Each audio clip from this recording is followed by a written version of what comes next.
दोस्तों आज हम औसत परमाणु द्रव्यमान के बारे में चर्चा करेंगे। औसत परमाणु द्रव्यमान क्या होता है इसको हम देखते हैं। जैसे नाम से समझ में आ रहा है, औसत परमाणु द्रव्यमान, जब भिन्न भिन्न कुछ आंकड़े रहते हैं, इन आंकड़ों को जोड़ा जाता है, जोड़ने के बाद में एक एवरेज निकाला जाता है। ठीक है, जोड़ने के बाद में जितने भी आंकड़े हैं उनसे भाग देकर जो एवरेज निकाला जाता है उसको हम सामान्यतः औसत कहते हैं। लेकिन यहाँ पे परमाणु द्रव्यमान है, तो औसत परमाणु द्रव्यमान कैसे ज्ञात किया जाता है? तो औसत परमाणु द्रव्यमान ज्ञात करने के लिए सबसे पहले हम देखते हैं कि बहुत सारे ऐसे हमारे तत्व हैं जो प्रकृति में समस्थानिकों के रूप में पाए जाते हैं। जैसे हाइड्रोजन है, हाइड्रोजन 3 समस्थानिकों के रूप में पाया जाता है। एक हाइड्रोजन होता है, हाइड्रोजन एक परमाणु क्रमांक 1 द्रव्यमान भी 1 होता है, जिसको हम प्रोटियम बोलते हैं। दूसरा हाइड्रोजन परमाणु क्रमांक तो 1 होता है लेकिन इसका परमाणु द्रव्यमान 2 होता है। तीसरा होता है परमाणु क्रमांक तो 1 होता है और इसका परमाणु द्रव्यमान 3 होता है।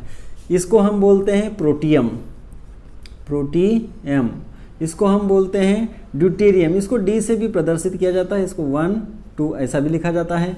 इसको ड्यूटेरियम बोलते हैं,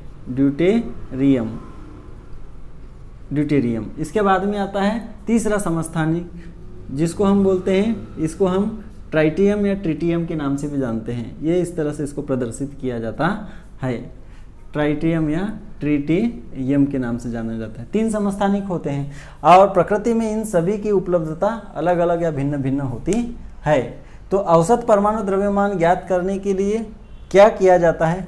चलो दोस्तों, हम कोई और भी सवाल देखते हैं। किसी एक सवाल के माध्यम से हम समझते हैं कि औसत परमाणु द्रव्यमान यदि आपको निकालना है तो औसत परमाणु द्रव्यमान किस तरह से निकाल सकते हैं। जैसे हमारे पास में कोई तत्व है, मान के चलो कि नियॉन है। नियॉन परमाणु द्रव्यमान होता है इसका 20। नियॉन का परमाणु द्रव्यमान 20 होता है। ये एक समस्थानिक है, जो प्रथम समस्थानिक है। परमाणु क्रमांक तो 10 होता है, तो ये 90% पाया जाता है। प्रकृति में ये 90% मात्रा में पाया जाता है। दूसरा नियॉन है, परमाणु क्रमांक 10 होता है, परमाणु द्रव्यमान 21, और ये प्रकृति में लगभग 0.27% में पाया जाता है। 0.27% में पाया जाता है।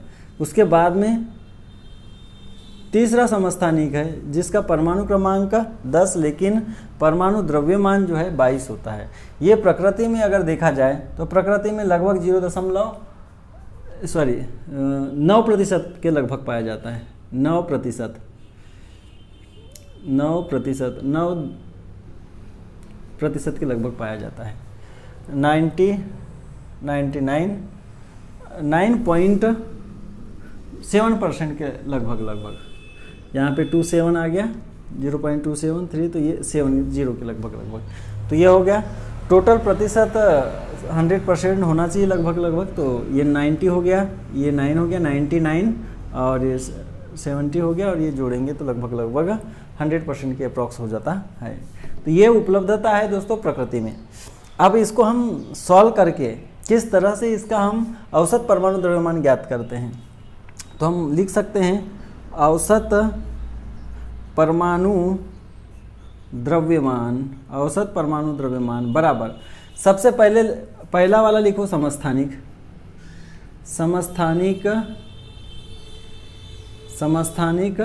प्रथम गुणित इसकी प्रतिशतता, फिर धन समस्थानिक दूसरा गुणित उसकी प्रतिशत मात्रा, धन समस्थानिक तीसरा गुणित उसकी प्रतिशत मात्रा। दोस्तों यदि आपके पास में 3 से अधिक समस्थानिक है तो उसको फिर ऐड कर सकते हैं। यदि केवल 2 समस्थानिक है तो केवल 2 समस्थानिकों को ही जोड़ेंगे। ये अप टू करके हम इसको लगा सकते हैं। जितने समस्थानिक रहेंगे उसके हिसाब से, अपने हिसाब से इसको बढ़ा देंगे। इसके बाद में हम इसको बटे में कर देंगे और यहाँ पे टोटल प्रतिशत लिख देंगे 100। दोस्तों कभी कभी होता यह है कि जो क्वेश्चन दिया हुआ रहता है उसमें प्रतिशत मात्रा नहीं दी रहती है, इसमें दिया रहता है अनुपात दिया होता है। हो सकता है ये 90 अनुपात में हो या 0.27 अनुपात में हो या 9 अनुपात में हो, अनुपात दिया रहेगा। यदि आपको अनुपात दिया होता है तो यहाँ पे प्रतिशत के स्थान पर आपको अनुपात लिख देना है, और यहाँ पे आ जाता है टोटल अनुपात या कुल अनुपात। यदि यहाँ ऊपर अनुपात दिया है प्रतिशत में न देते हुए अनुपात में दिया है तो नीचे आ जाएगा कुल अनुपात। चलिए इसको हम सॉल्व करते हैं, क्योंकि अभी ये प्रतिशत मात्रा में दिया हुआ है। समस्थानिक पहला है परमाणु द्रव्यमान 20 है, गुणित ये 90% उपस्थित है, धन समस्थानिक दूसरा है 0.27, इसका परमाणु द्रव्यमान 21 है, 21 गुणित 0.27%। फिर धन से तीसरा समस्थानिक है 22 गुणित इसकी प्रतिशत मात्रा है 9.7, फिर अपॉन कर देंगे बटे में 100। इसको हम पूरा सॉल्व कर देंगे, सॉल्व करने पे निकल जाएगा 9 दूनी 18 मतलब 1800, धन 21 का 27 में गुना कर देंगे। अगर आपको इसमें कठिनाई आ रही है तो मैं सॉल्व करके बता देता हूँ। इधर आप इसको ऐसा लिख सकते हैं 0.27 इंटू 21, तो 1 से कर दो तो 27 ही आएगा। 2 से 7 दूनी 14 की 4 हासिल आए, 1 2 दूनी 4 और 1 5, 7 6 5, डेसिमल 2 डिजिट के बाद में 2 डिजिट 5.67 इसका आंसर आ गया। फिर प्लस लगा दिए, 22 गुणित 9.7 है, फिर इसको आप हल कर दीजिए। 22 गुणित 9.7 तो 7 दूनी 14 की 4 हासिल आया, 7 दूनी 14 और 1 15, फिर छोड़ दिए 9 दूनी 18 और 1 19, 4 8 13 की 3 हासिल आए, 10 और 1 11 2, दशमलव लगा दें एक संख्या के बाद 213.4।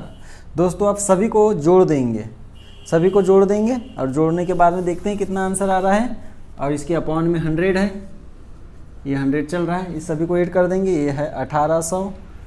फिर 5.67, तो इसको जोड़ने के लिए दशमलव कुछ नहीं है, 0 0 लगा दीजिए, यहाँ पे लगा देना 5.67 और फिर लिख लेना 213.4, ये 4 आ जाएगा, 3 2 1।